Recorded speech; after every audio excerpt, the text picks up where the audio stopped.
Allez, les CP, dernière séance pour aujourd'hui, on fait les maths. On commence par la traditionnelle dictée de nombres. Vous prenez votre ardoise, votre Velleda, on y va. Alors, premier nombre, vous allez écrire 14. Allez-y.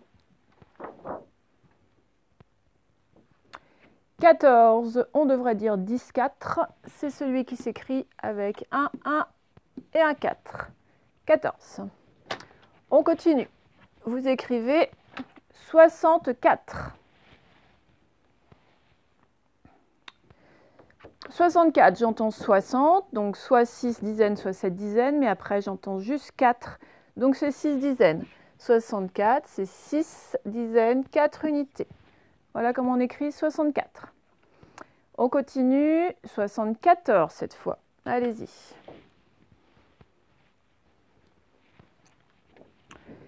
74, j'entends 60, donc 6 ou 7. On vient de faire avec le 6. C'est celui qui commence par le 7 parce que j'entends un nombre plus grand que 10 après.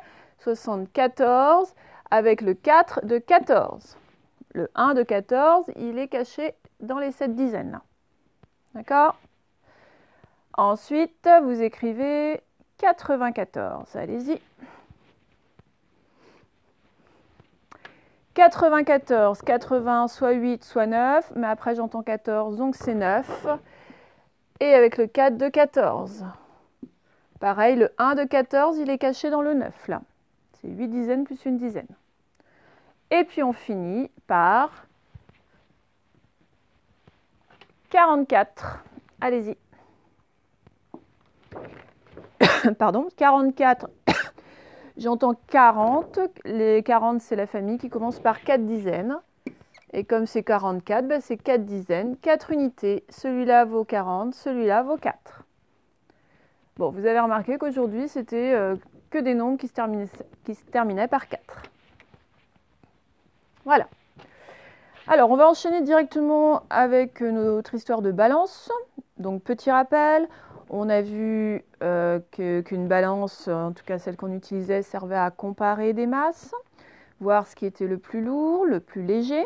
Lorsque c'était le plus lourd, le plateau était en bas, le plus léger, le plateau était en haut. D'accord ?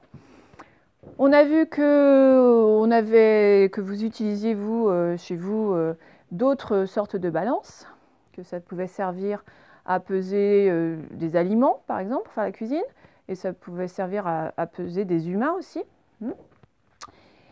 Donc on utilisait d'autres instruments, mais aussi des unités différentes. On n'allait pas utiliser la même unité selon qu'on pèse quelque chose de léger ou de plus lourd. Donc pour ce qui était léger, vous vous rappelez, on utilisait une unité qu'on appelait le gramme et qu'on représentait juste avec un G. D'accord ?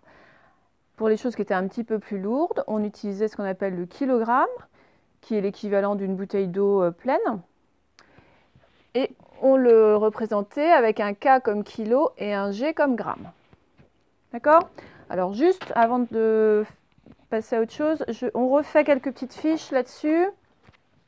Je vous montre, vous me dites si l'objet, on le pèsera plutôt en grammes ou plutôt en kilogrammes. Donc le gramme, je vous rappelle, c'était ce qui était tout petit. Le kilogramme, c'était une bouteille d'eau pleine. Allez, on y va. Celui-là, un canapé. Bon, ben, un canapé, c'est plutôt lourd quand même, hein, vous savez bien, donc on va utiliser plutôt le kilogramme. Ensuite, une banane toute seule. Bon, si c'est une banane toute seule, ça va être le gramme qui va être utilisé. Le kilogramme, bah, ça va être quand on va prendre plusieurs kilos de bananes. Quand on dit, ah, ben, je vais prendre 2 kilos de bananes, bon, là, on utilisera le kilogramme, pardon. Mais comme là, on parle d'une banane toute seule, ça va plutôt être le gramme. Ensuite, une machine à laver. Bon, alors la machine à laver, vous savez bien que c'est très lourd, hein, donc c'est plutôt le kilogramme, évidemment, que l'on va utiliser. Ensuite, une feuille. Bon, bah, une feuille, c'est très léger, au contraire, ça va être le gramme. Et même que ça, peut-être, quelquefois, c'est moins lourd qu'un gramme encore. Ensuite, le tube de colle. Bon, ça c'est pareil, c'est plutôt léger, hein, ça se pèse en grammes. Un tube de colle, ça fait dans les 10-15 grammes. Hein.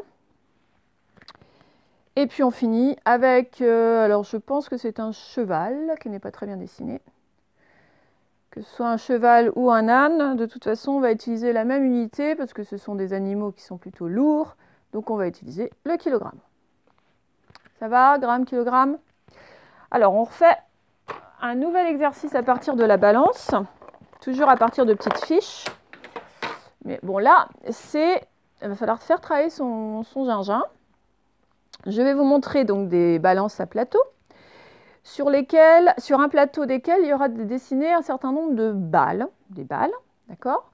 Et l'autre plateau, il sera vide parce que ce sera à vous de dire combien de balles on mettra sur l'autre plateau. Donc vous n'allez pas les dessiner ni rien, vous allez juste dire le nombre de balles qu'on doit mettre sur l'autre plateau. Alors vous allez mieux comprendre quand vous allez voir les dessins. On regarde le premier.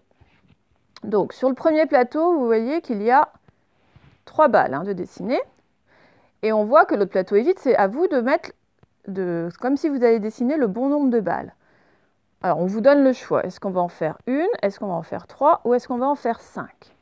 Alors pour ça, il faut réfléchir, il faut bien regarder comment sont les 2 plateaux de la balance. Eh bien, on voit qu'ils sont en équilibre, c'est-à-dire ils sont au même niveau, il n'y en a pas un qui est plus bas que l'autre, d'accord? Donc ça veut dire que dans le plateau, il y a la même masse, il y a le même poids. Donc ça veut dire qu'il faut qu'il y ait le même nombre de balles.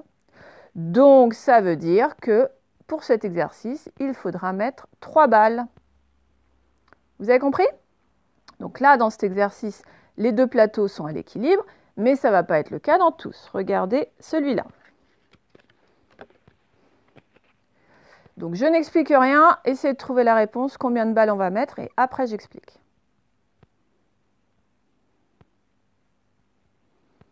Alors ça y est, vous avez trouvé la réponse. Bon, alors on décrit. Sur le plateau qu'on voit, on a une balle, d'accord?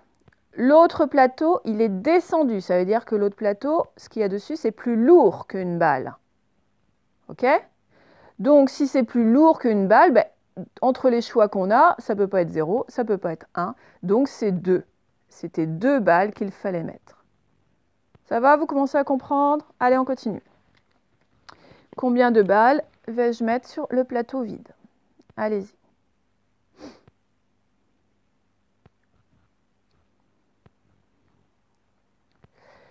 Alors, on explique. Le plateau qui a des balles, il en a 4, d'accord? Et on voit que ce plateau est descendu. Ça veut dire que c'est lui qui est le plus lourd. Donc, l'autre plateau, ce qui est dessus, va être moins lourd. Donc, il faut qu'il y ait moins de 4 balles. Vous êtes d'accord pour que ce soit moins lourd? Donc, qu'est-ce qui est moins que 4 entre 2, 4, 6? Eh bien, celui qui est moins, c'est évidemment 2. Donc, il fallait mettre 2 balles.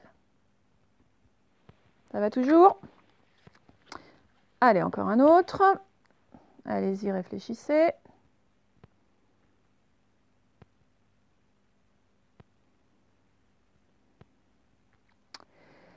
Alors, on voit le plateau rempli, il a 3 balles. L'autre plateau, il est descendu, donc ça veut dire que ce qui est dessus est plus lourd que 3 balles.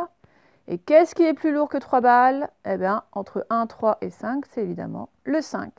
Donc, il fallait mettre 5 balles. Alors, ensuite, on y va.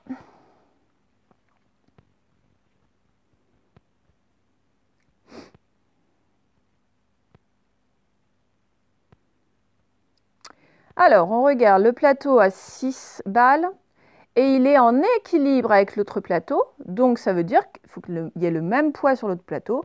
Donc, qui dit même poids dit même nombre de balles. Donc, comme il y en a 6, eh bien, il faut qu'il y en ait 6 aussi sur l'autre. Donc, la réponse, c'était 6. Ensuite,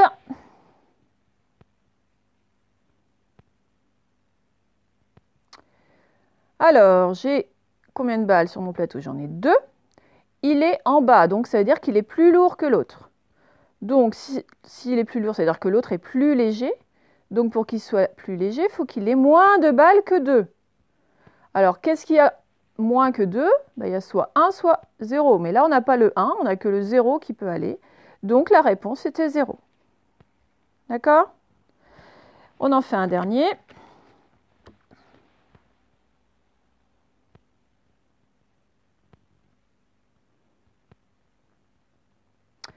Alors, sur mon plateau, je vois que j'ai 5 balles. Et je vois que l'autre plateau est en équilibre. Donc, ils ont le même poids sur les deux plateaux. Pour qu'il y ait le même poids, il faut qu'il y ait le même nombre de balles. Donc, s'il y a 5 balles sur un plateau, il y en a 5 sur l'autre. Ça va? Bon, il m'en reste plein. Si vous voulez qu'on continue un autre jour, ce genre de petite énigme. On va passer à autre chose, mais je vais être obligée d'interrompre parce que là j'ai une réunion qui va commencer. Donc je vais mettre sur pause et je reviendrai après pour la suite des maths. Donc vous n'allez vous rendre compte de rien du tout.